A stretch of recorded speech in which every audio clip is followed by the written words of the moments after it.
මේ අවසන් වූයේ 12න් 15 බාලක සහාය දිවීමේ තරගයයි. 12 girls 100 into 4 relay. Please report competitors to the starting point. ඒ අවසන් වූයේ 12න් 15 බාලිකා සහාය දිවීමේ තරගයයි. Next event is under 14 boys 100 into 4 relay. Please report competitors to the starting point.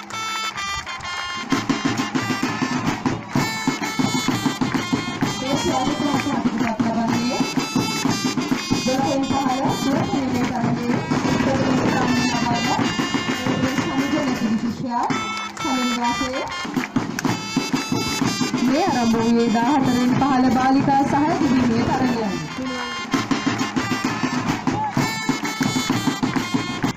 තරුණිවාසයේ සනුරී විශ්මිකා ශිෂ්‍යාව දෙවන ස්ථානය ලබාගත් අතර සඳු නිවාසයේ MP නෙතුලි ආකර්ෂා ශිෂ්‍යාව දෙවන ස්ථානය 12න් 15 දුර පැනීම බාලිකා තරගයේ ප්‍රථම ස්ථානය දී ඔසදි පංචලි ශිෂ්‍යාවත් ලබාගෙන It's going to start under 16 girls 100 into 4 relay.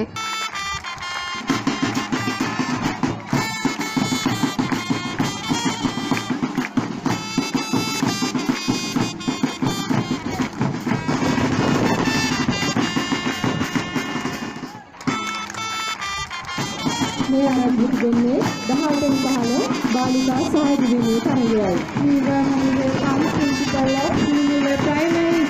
Mulla Primary School to this occasion.